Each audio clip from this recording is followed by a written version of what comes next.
Sam Nogmark here for the Fnatic.xPeke, and I'm sitting here with Fnatic.xPeke. How has your tournament been so far?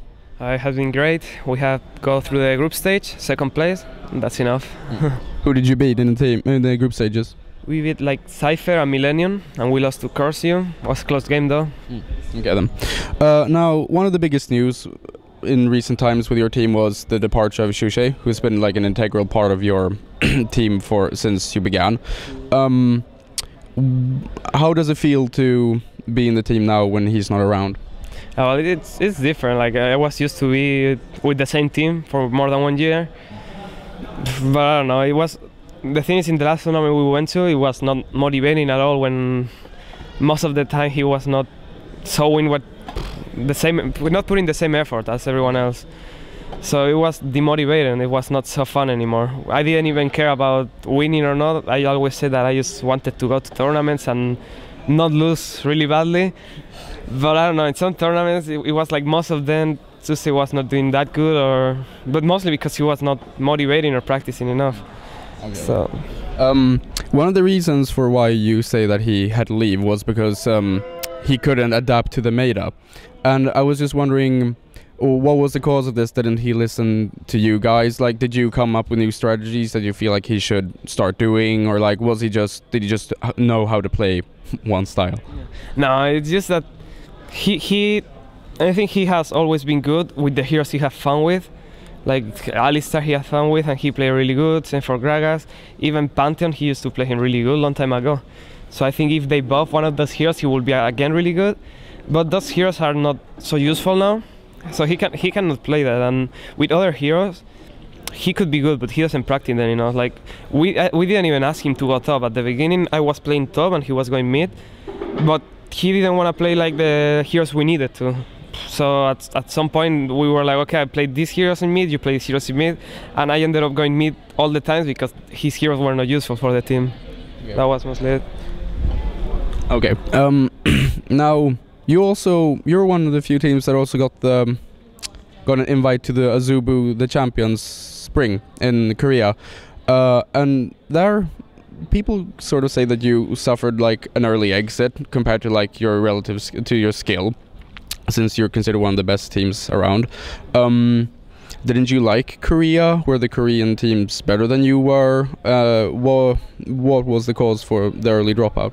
I think that the Korean playstyle was different. It was totally different. Like in Europe, we are used to this playstyle way more passive and defensive. Like everyone is just farming mid, doing the great, farming mid. Bottom lane is just farm, and top lane is the only lane that has more ganks and stuff. And in Korea it's different. Like in bottom lane, the jungler is coming all the time, cleaning wards, and as soon as he doesn't know you have wards, he's gonna camp there. The same for mid.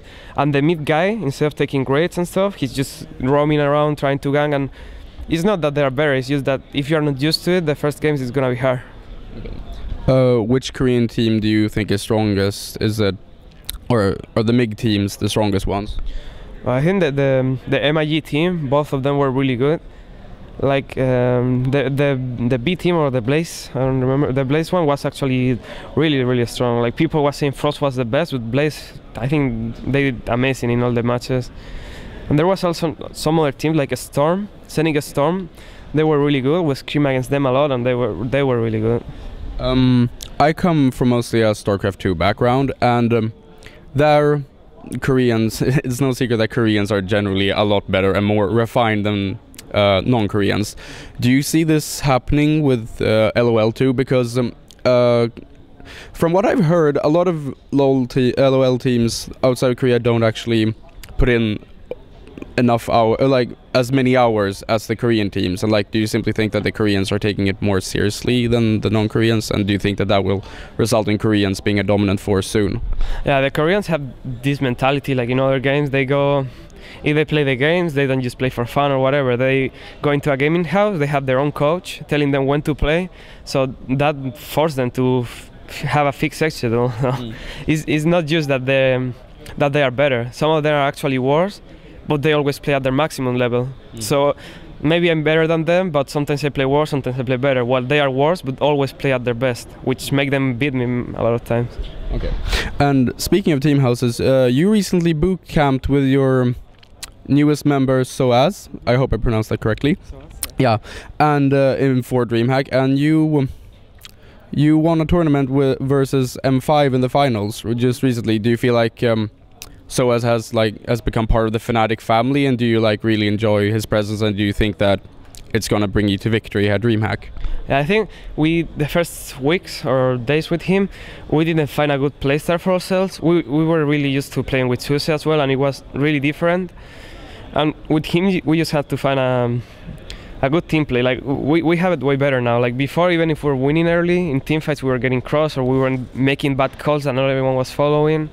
And now it's way easier. Like we make a call and everyone know what to do. Like I think over time we will get even more used to it and we'll be better with Soaz. Will you continue boot camping, so to speak, for future events, or are Fnatic seeking to establish an actual LoL house that you will reside in permanently? Well, nothing is sure yet. Like we have talked about it, like use ideas and thinking about where can we boot camp in some of our houses, or if we can actually do something before all the events. So it's nothing sure yet. Like use ideas that we will try to boot camp for all the tournaments, but not sure. Okay then. Are you going to win DreamHack? I hope so. Now it's a best of 3, so I feel confident that even if most of the matches we have lost, like against Cross, it's because we got out-picked mostly. So I think in a best of 3, we have good chance of, even if we fail one game, focus on the next one, take good picks and do way better. So I think we have a chance. Okay. So if you face Curse in the finals, 2-0 easy peasy? Not easy peasy, but probably yeah. Okay then.